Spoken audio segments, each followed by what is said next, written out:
Hello everybody, welcome back once again. As always, this is Jay, the one not cool enough to get their own code name yet. Checking in again with the Energon universe, this time with the fifth and final issue of the Duke series.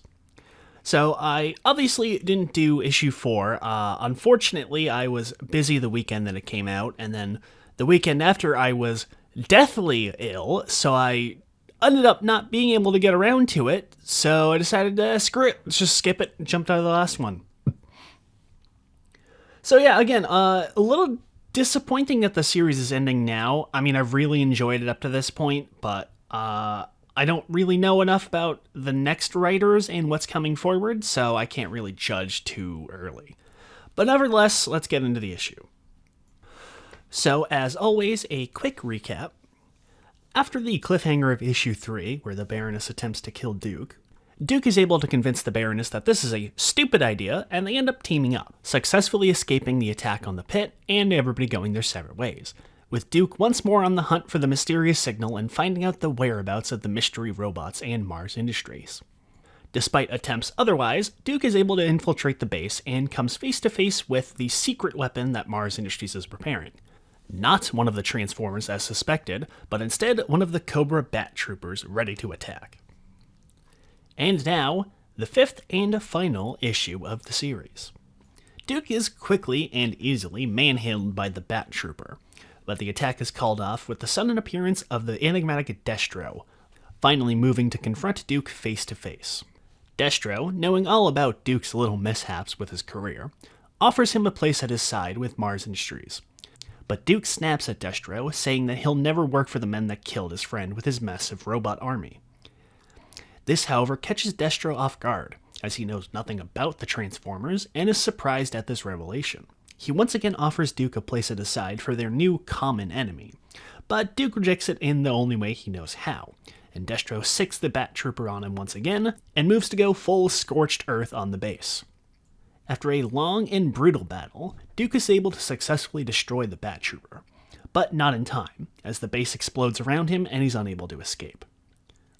The news announces Duke's death, his name being publicly cleared in his death, and Major Blood is blamed for the disasters that have befallen him. However, Duke is secretly still alive, having been held in a military hospital by Colonel Hawk and Scarlet. Colonel Hawk apologizes to Duke for everything that's happened, revealing Destro is embedded deep with the United States government, and had to keep all the affairs covered up in order to keep him from catching on. Hawk and Scarlet bring Duke back to the pit, slowly being rebuilt to a more public secret base, as redundant as that sounds. Colonel Hawk reveals that he's seeking to build a highly trained special mission force, placing Duke at command, in order to combat the new threats that are coming, not just Destro and his mysterious inventions, but the oncoming Transformers menace, as Colonel Hawk shows Duke a picture of Optimus Prime in battle, and the series ends with Duke accepting the position, vowing to take to fight not just to Destro, but to the Transformers as well. So I actually really did enjoy this issue, and I thought it was a good finale. Since I didn't talk about it, I kind of didn't really like issue 4 all that much, because there was a lot of just kind of waffling around with a lot of irrelevant conversation that doesn't really go anywhere. So I actually really liked this one a lot. It was a lot of good setup for later with the stuff with Destro. I really like Destro's look. It's a very cool look to him. He looks really nice. The way they interpret his silver mask helmet is pretty interesting. But he has a good characterization straight from the start. I really did enjoy that.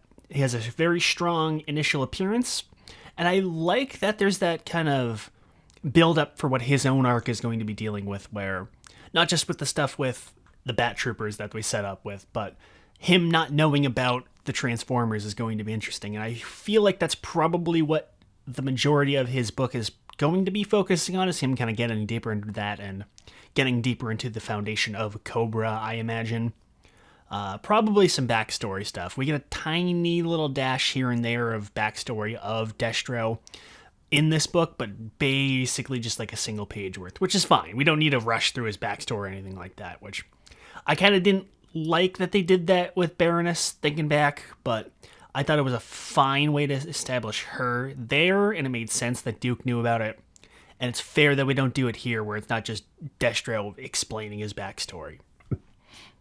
But I like that, and I like that we're kind of setting him up to be that duplicitous bastard like he usually is, with him trying to do the we're not so different shit and trying to sway Duke to his side. I like that. That's interesting. I imagine they're probably not going to bring it up again because you can really only do that once, and after you do that once, it kind of gets old if you try to do it again, especially with the same characters. Like there's only so many times you can use that card. But I liked it. He had a good, strong initial appearance. The actual fight with the Bat Trooper was really good. I like that Duke is kind of on the ropes throughout most of the fight, but he's still able to fight against the Trooper and actually successfully defeats it. And I like that how menacing the Trooper is. Like, they don't make it job out. Like, even when Duke defeats it, it does still feel like it's earned. It doesn't feel like it's like a waste or that they're just going to immediately make it into a big disposable, like, you know, because they're robots, obviously. They're going to be mass-produced super soldier type things. They're not just turning them to immediate cannon fodder. And it also does set up a plot arc for presumably where the ending of Cobra Commander is going to be with. They mentioned something about them having kind of a shitty power source, so I imagine that's where the Energon and Cobra Commander is going to come in. But we'll see there. But I really liked that. I liked the fight. It was pretty good. I think the conclusion of having Duke fake his death, although admittedly not his idea, faking Duke's death is going to be a strange avenue going forward. I don't necessarily know how they're going to be handling G.I. Joe in terms of like the public eye, because in most series, G.I. Joe is usually a public entity, or like in the original comics, they weren't really like publicly known up until like the near end of the series.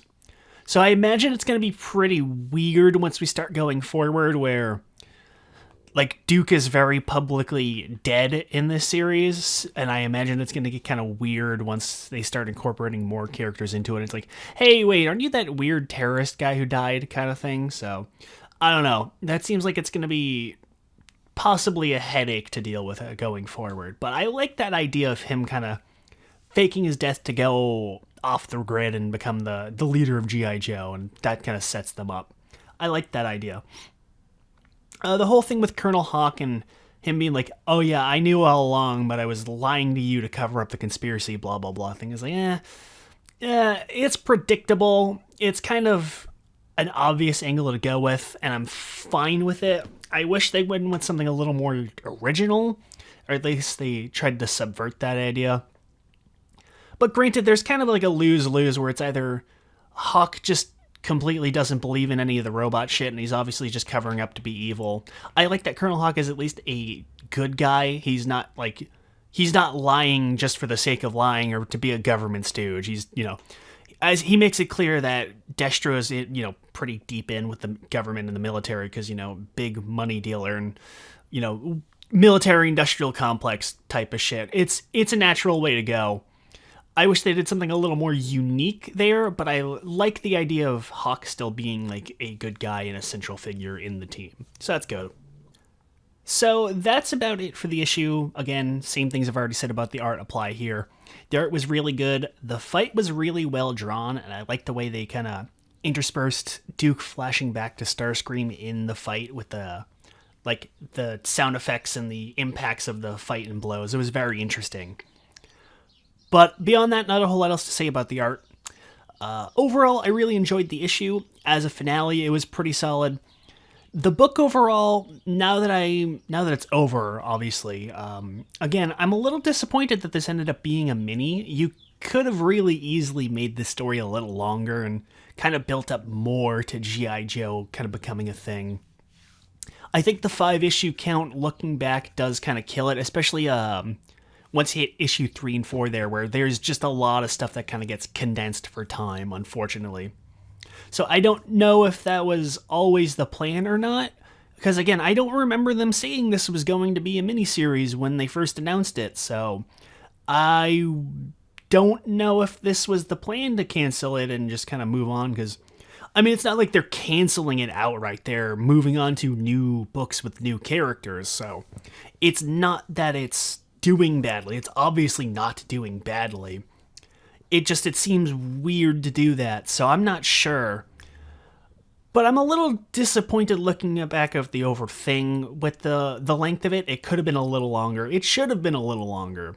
because the story Williamson's trying to go for does work really well for G.I. Joe as sort of like an early thing, the whole political thriller, the spy thriller type of thing.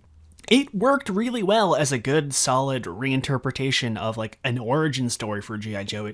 It reminded me a little bit of that one cartoon from the early 2010s, was it, or Renegades or something. That's kind of the same thing they do in that, almost. Obviously, it's a little different there, but that's that kind of general vibe. It works really well with G.I. Joe. So I'm a little disappointed they're kind of cutting it short and jumping straight ahead to the early days of G.I. Joe. They should have stretched this out to be longer. I think it should have been longer than 5 issues, honestly.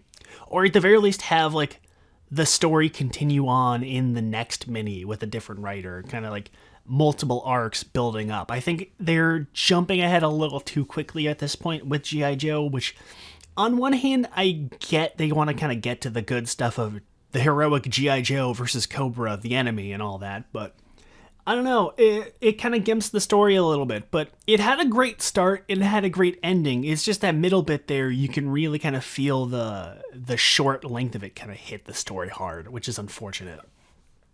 But overall, it was a really solid read, and I really enjoyed it. Out of all of the Energon Universe books, I think it's definitely the third place opinion. I kind of like Cobra Commander and Transformers better. I mean, it's not Void Rivals or anything, but Void Rivals it's just, fucking okay at this point. And eventually I will get around to finishing that and catching up with that. Sorry, I got things I can't do. Anyways, enough about that. I think it had problems, and I think there's kind of a bit of a rocky start with the G.I. Joe stuff, but in terms of a foundation of the universe, it was a very solid early foundation, and I think the way they're going to be launching this off, where we have a good, solid reason for G.I. Joe fighting against the Transformers and Cobra and all that, everybody kind of being on their own side, and, there's no clear good and evil divide at the moment. I think that really works. I really did enjoy this setup here, and I would highly recommend it. This is going to be a good spot to jump into the series. Taking this point now is probably a good time to join in if you haven't already, starting with, I believe Scarlet is getting the next mini, and then after that is Destro is replacing Cobra Commander.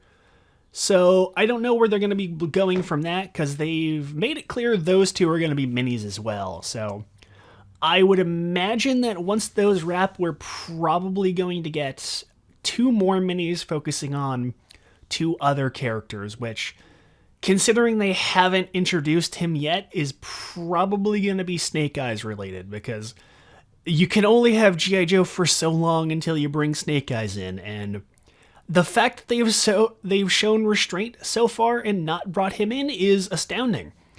So yeah, I'm looking forward to see where this goes. I'm not super familiar with the new writer for Scarlet, so I don't have any kind of preconceived notions. The issue of Duke had a preview for the Destro book instead, which I'm not too fond of the art initially in the preview, but it does have a pretty good introduction, so I'm looking forward to that at the very least. Overall, I think that's all I've got to say. Next week is Free Comic Book Day, and we're going to be getting an Energon Universe special with that.